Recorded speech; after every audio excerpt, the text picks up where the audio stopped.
all of you for coming. Just a brief background about how and why I'm here before I introduce the gentleman that I'm going to introduce to you. After playing 10 years of professional basketball, having a wonderful time, being healthy, I was introduced to mineral and vitamin nutrition.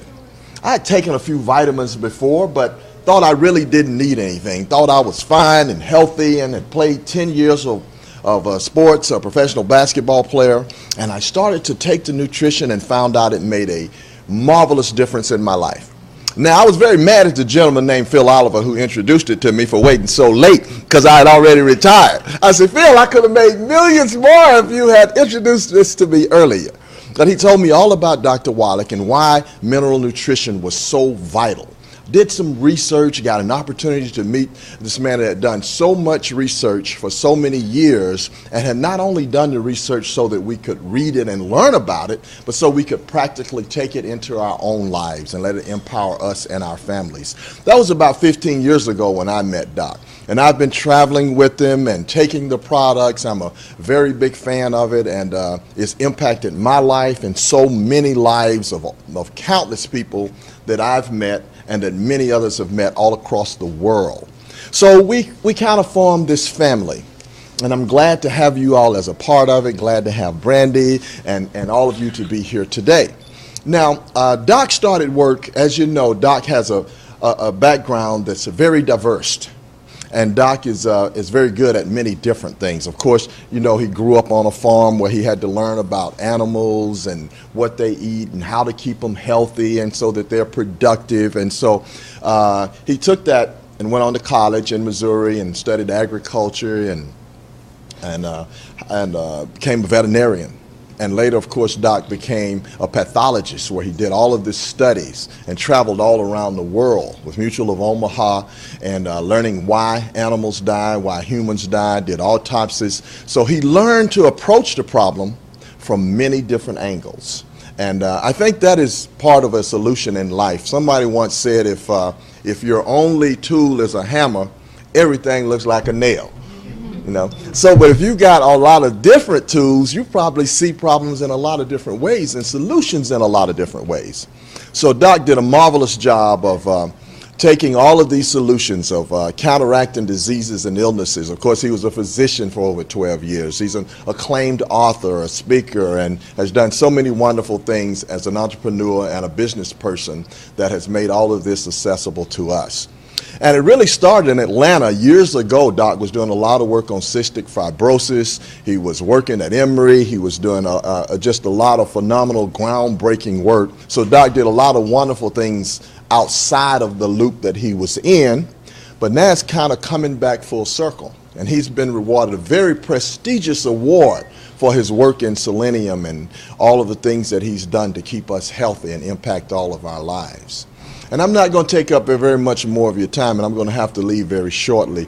But I did want to take this opportunity to come and introduce you to Doc and let you know of our long-term relationship for over 15 years. And I'm very proud of the award that he's won. And we're all very fortunate and blessed to be here and have an opportunity to share this time with him. I don't know of anybody more knowledgeable of health and nutrition than Dr. Wallach. And I always like to say, after playing 10 years of NBA basketball, there's only one doctor I know better than Dr. J. And y'all know Dr. J, of course, who I had to play against for all those years in the NBA. And he was awesome. But this is the only doctor that's better than Dr. J. Let me present to you Dr. Joe Wallach.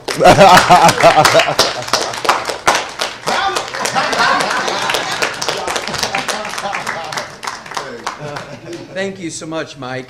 And I really appreciate that. Man, to be competing with Dr. J. Okay, appreciate that. Appreciate all the kind words from yourself. And like Mike says, we've been working together for 15 years, not only in the Atlanta community, but the world. And so it's been a great thing. So at any rate, just to kind of complete the story that Mike started for you, as he pointed out, my background is different. I have a degree in agriculture, and in animals we don't have health insurance like we do for people. So we had to learn how to just get rid of the problem. There was no stringing things along over time and paying for what we call palliative treatment, where you just treat the symptoms. We had to get rid of the problem because agriculture is an economic industry, no health insurance for animals, right?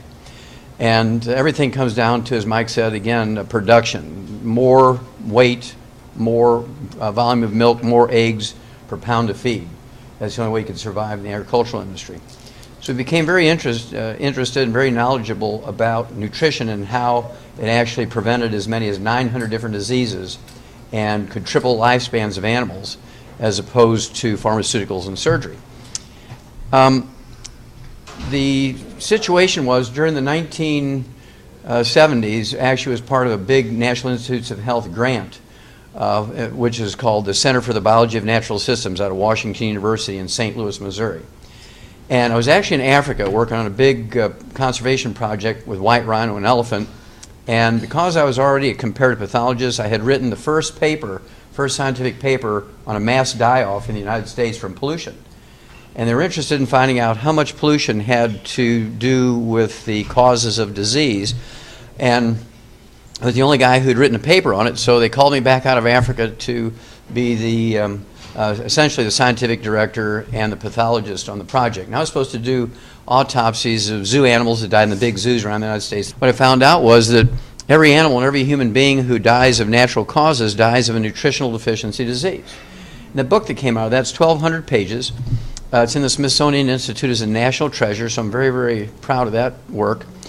And in my movement around, as they moved me around, because some zoos didn't have certain animals. In fact, they moved me from St. Louis to Chicago because the Brookfield Zoo in Chicago had whales and dolphins and porpoises, which the St. Louis Zoo didn't have, so I had to work with the whales and things. And then they moved me out here to the Yerkes Primate Center in Atlanta because of all the different primates. They had all the different types of monkeys and great apes and things, and they wanted me to work on that. And to make a long story short, I accidentally ran into something I'd never seen before. Turned out to be cystic fibrosis in these monkeys. The most significant accidental finding in laboratory primates in the 20th century. The information got to Dr. Schrauzer, who's the head of this organization that has given us this award, and I say us because it's been a team effort, including all of yourselves. The 2011 Klaus Schwarz Commemorative Medal. Now, this particular award has been given for 28 years, every year for 28 years, to international scientists all over Europe, China, Asia, Africa, South America, the United States, Canada. And these scientists are all MD, PhDs. They're all from the National Institutes of Health, the FDA, U.S. Department of Agriculture. I mean, this is pretty heavy stuff. I'm the first veterinarian and the first naturopathic physician to get the award. Okay, so I'm proud of that. This is what we're building this army for. The FDI Youngevity 90 for Life Crusade.